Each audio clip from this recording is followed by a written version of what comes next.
இது இந்த மாதிரி இதெல்லாம் பிரிக்கக்கூடாது. சரி, மொழி இனம்னு பிரிக்கல அப்படின்னா நீங்கள் என்ன பண்ணியிருக்கணும்? உலக வெற்றி கழகம்னு ஆரம்பிச்சிருக்கணும். நீங்கள் ஏன் தமிழக வெற்றி கழகம் ஆரம்பிச்சீங்க? அனைவரும் ஒன்று என கூறும் நடிகர் விஜய் உலக வெற்றி கழகம் என்று பெயர் வைக்காமல் ஏன் தமிழக வெற்றி கழகம் என பெயர் வைத்துள்ளார் என நாம் தமிழர் கட்சி ஒருங்கிணைப்பாளர் சீமான் கடுமையாக தாக்கி பேசியுள்ளார். நீ உருது, நான் வங்காளி. இலங்கையிலிருந்து நாங்க இருந்தானே, நீ சிங்கள, நான் தமிழன். விளங்குதா? இது விடுதலை போராட்டமா பிரிவினையா? சரி, எப்படியே வேணா விடுங்க. இப்ப நீங்க எல்லாரும் வந்துருச்சு, எல்லாரும் ஒண்ணுதான், பிரிவினே கூடாது. சரி, நிலம் இந்த மாதிரி இதெல்லாம் பிரிக்கக்கூடாது. சரி, மொழி இனம்னு பிரிக்கல அப்படின்னா நீங்க என்ன பண்ணிருக்கணும்? உலக வெற்றி கழகம்னு ஆரம்பிச்சிருக்கணும். நீங்க ஏன் தமிழக வெற்றி கழகம் ஆரம்பிச்சீங்க? உங்களுக்கு தான் கேரளாவில் ரசிகர்கள் அதிகம், ஆந்திராவில் ரசிகர்கள் அதிகம், தென் மாநிலங்களில் எல்லா இடங்களும் ரசிகர்கள். கேரளாவில் இந்த கட்சி ஆரம்பிச்சிருக்கலாமே. நான் கேட்கறதுக்கு பதில் சொல்லணும். நான் புரியுதா?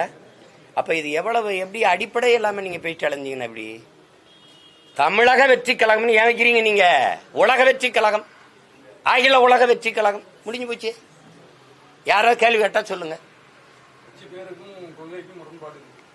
இருக்குதா இல்லையா அதை சொல்லுங்க. நிலம்னு பிரிக்கிறாங்க, மொழி இனம்னு பிரிக்கிறாங்கன்னா இதுல அகில உலக தானே இருந்திருக்கணும். எங்க வேணாலும் கட்சி ஆரம்பிக்க வேண்டியதானே.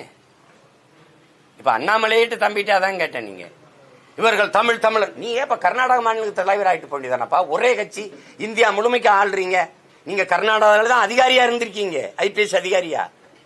நீங்க அதே மாநிலத்துல போய் மாநில தலைவர் ஆயிருங்களே. நான் அந்த அரசியலை விட்டுறேன், கலைச்சிடறேன், தமிழ் தேசிய அரசியல் தப்புடா அப்படின்னு சொல்லிடுறேன். ஏப்பா நீங்க எல்லாம் வந்து இத்தனை ஆண்டுகளா என் நிலத்தை கும்மி அடிக்கிறீங்க. வந்த போனவெல்லாம் நாட்டை ஆள்றான், மலையாளி ஆள்றாரு, தெலுங்கர் ஆள்றாரு, கன்னடர் ஆள்றாரு. ஒரே ஒருத்தன், ஒரு மரத்தமிழன் எங்கள்ல ஒருத்தன், எங்க சொந்தக்காரன் கார்த்திகை பாண்டியன் ஒரிசாவா ஆளுவான். ஆள வாய்ப்பு இருக்குங்கிற நிலைதான்.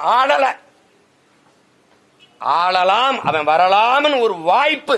எல்லா பயிலும் சேர்ந்து அடிச்சு அவனை மூடி வச்சுட்டீங்களடா. பாய் பாண்டியா, ஒரு தமிழன் ஒரிசாவை ஆள்வதா அப்படின்னு. அதே நான் பேசினா பாசிசம் ஆயிருது, நீங்க பேசினா நேஷனலிசம் ஆயிருதா? வெறிவருமா வராதா? மானத்துக்காக உயிரை விட்ட இன கூட்டம். என்ன சேட்டை இது? உனக்கு ஒண்ணு எனக்கு ஒண்ணா? உனக்கெல்லாம் வந்தா ரத்தம், எங்களுக்கு வந்தா தக்காளி சட்னி ஆயிருதாடா? செய்திகளை உள்ளது உள்ளபடி தெரிந்து கொள்ள ரெஃப்ளெக்ட் நியூஸை சப்ஸ்கிரைப் பண்ணுங்க.